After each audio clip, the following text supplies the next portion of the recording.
which they probably can't do till Good April, evening. they said. Welcome to the November 20th, 2019 meeting of the Tewksbury Conservation Commission. First item on the agenda is approval of minutes from November 20th.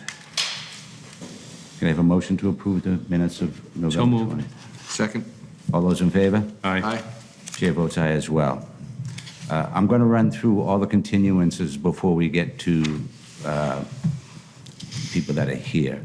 Item A, it's continued from November 20th, 2019. It's a public hearing, notice of intent, Richard Montori, Town Manager, 984 Main Street, map in lot 47-79, 47-80, 48-81, and 48-93, DEP number 3051073. The applicant is requesting a continuance to January 8th meeting.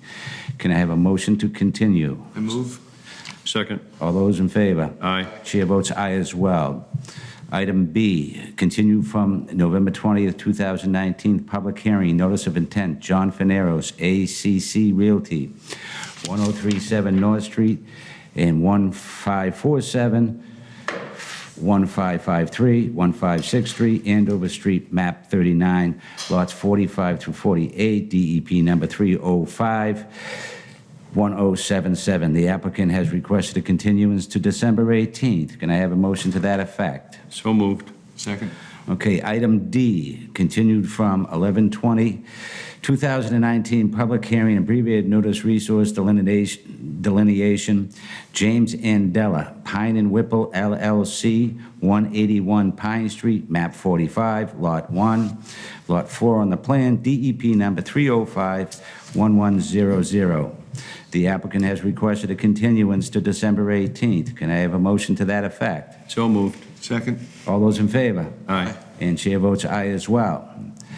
Next is item C, abbreviated notice of resource area delineation, Mark Ginsburg and Ani Martel, 325 Marshall Street, map 32, lot 3, DEP number 3051099.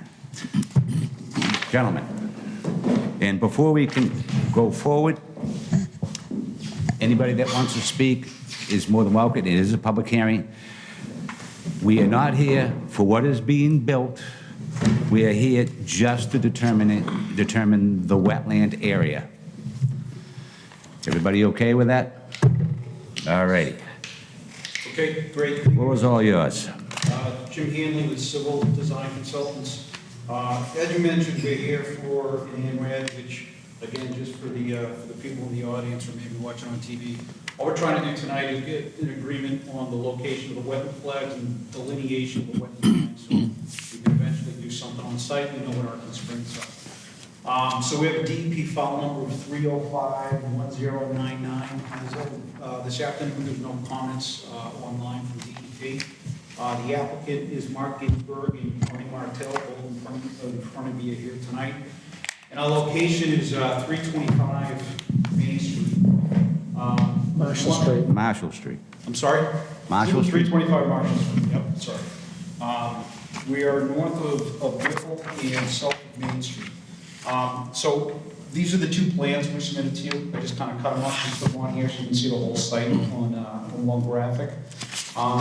Essentially, we have 55 acres in area. We have 300 feet plus or minus along Marshall Street, the frontage. There's an existing house on the 55 acres, and most of the site right now is used as like kind of an agricultural use. They do a little bit of farming, a little bit of storage of equipment out there as well. Of the 55 acres, there's approximately 22 acres along the boundary of wetland area. And you can see that I just kind of highlighted this in green so you can kind of get a sense for the location of the wetlands. Our property does something like this all the way down to Catherwood and back up Marshall.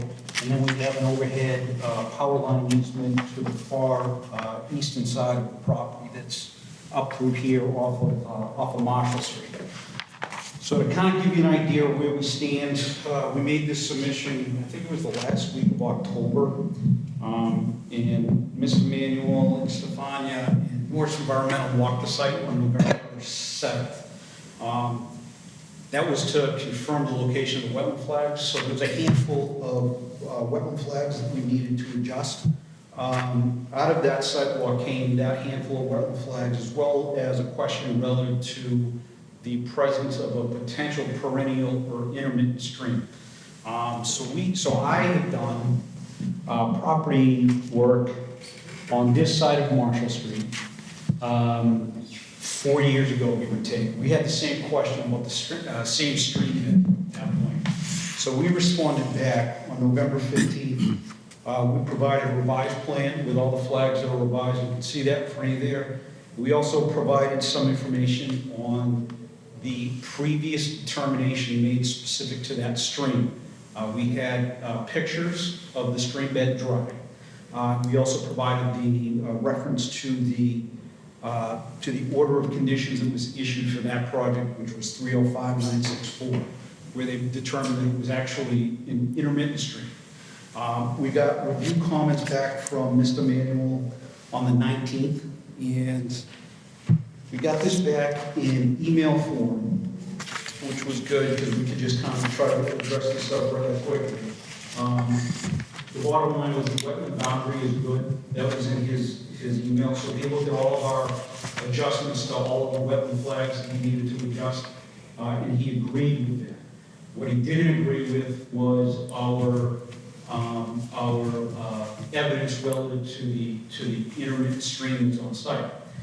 So we got that within a day or so of the previous hearing that you guys had, and that's why we continued. We wanted to take a little bit more of a look at this, just to make sure that everything that we saw we could convey to Mr. Manning. So on November 29th, we provided a response. I say we, but it was actually Norris Environmental and myself provided a response. This was an email that was sent to Bill as well as Stefania. Really kind of walked through some of the criteria relative to making the determination between intermittent and a perennial stream. What we looked at was the USGS map. The USGS map actually shows it as perennial. However, after Mr. Manuel pointed out that he thought there was a high point in this area here, we went back, we looked, we downloaded the LiDAR topographic data from NOAA, which is available online. And we looked at that and we agreed it looks like there is a high point between Marshall Street and Main Street. And on the USGS map, it doesn't show that. It shows a stream channel leaving our site, going all the way out to Main Street. After we looked at the LiDAR data, it's obvious that there's probably a 4 plus or minus foot difference in elevation between that high point and our site. So we put together a sketch and sent this over to Mr. Manuel, just kind of showing what we found. Basically, the size of that watershed is about a tenth of what's required to be considered perennial. Okay, so we provided some backup information. At the end of the day, the USGS map shows that portion of the stream going in the opposite direction. We also had a conversation similar to this when we did the project across the street, where we had made the final determination that it was in the same stream channel. We had pictures in that area, but we also got a butter comments that people claimed it went this way, claimed it went that way. At the time, all we had was the USGS. So we made a case here that we think this is an intermittent stream. I understand Mr. Manuel was away for the rest of the week, so he wasn't able to review this information. So I kind of just wanted to present this to you, see if you had any thoughts on it. Maybe we can talk about it a little bit more. But at the end of the day, we have a existing conditions plan with agreed upon flag locations that have been reviewed by Mr. Manuel, stated that he's good with that line. And so the one remaining issue is whether or not this is perennial or intermittent. From our perspective, at the end of the day, it doesn't really affect us too much because this would be considered a limited project. We have to get access to our site and back. So one way or another, we get there. It's just a matter of would we have to do, river front analysis or something to that? But that's kind of where we stand. I don't know if Stefan has anything else to add? No, I think that was a good summary. I would want Bill to take a look at what you sent over, just to see his thoughts on that, and maybe his mind will change, maybe not. And then just get a formal review letter from him, just because we haven't received that to date. But otherwise, the wetland flags were good, everything else was fine. This is a public hearing. Anybody in the audience would like to speak? No, but I do have a question. Could you come up and introduce yourself and I don't know if it has any relative to this meeting.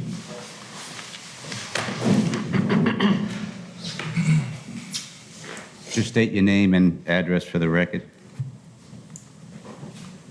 William Miles, 11 Capwood.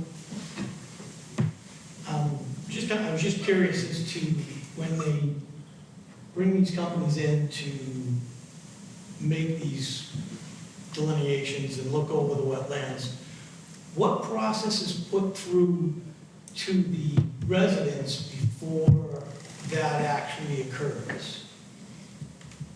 In other words, I came home to an upset child and guys hopping my fence and going through my yard, not knowing who any of these guys are.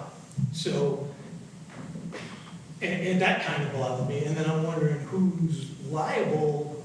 This person gets hurt hopping over my fence. So I was wondering what the process is to inform the tenants, the landowners of that area, that these strangers are going to be coming in and out of your property.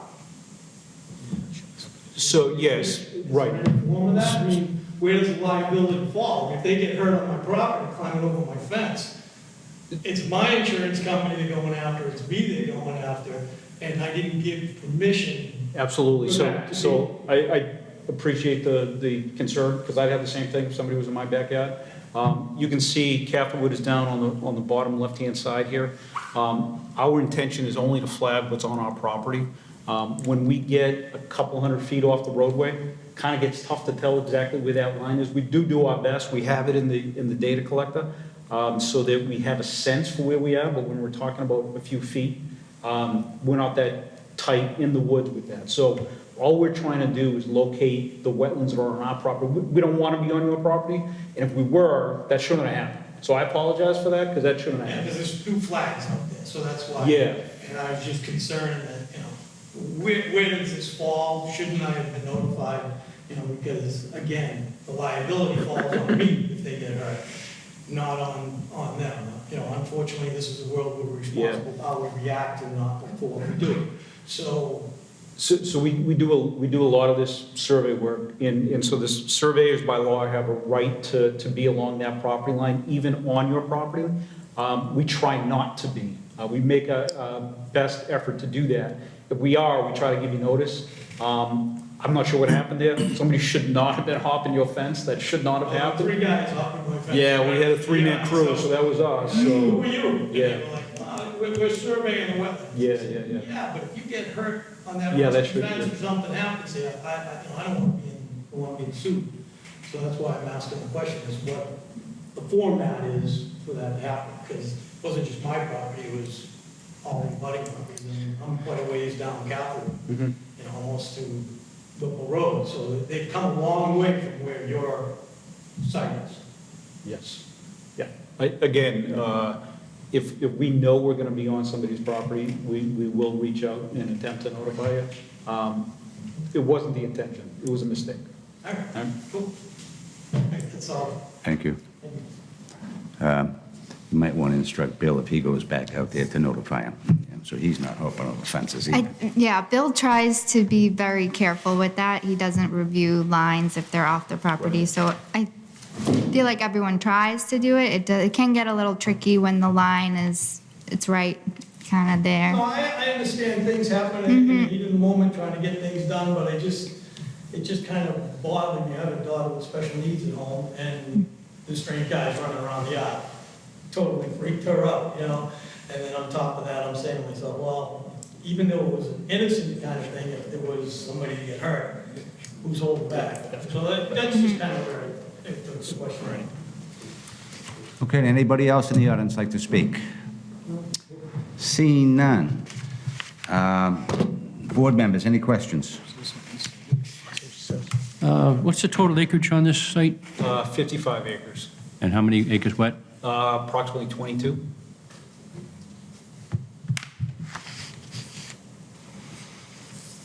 That's all I have. Mr. Rohrabacher? Oh, I'm okay. Okay. And we confirm that all the wetland flags are correct? And all the changes have been made, so now we just need to have the letter from Bill confirming the riverfront of the perennial stream, correct? Right, so do you want him to review your latest information? How do you want to go about this?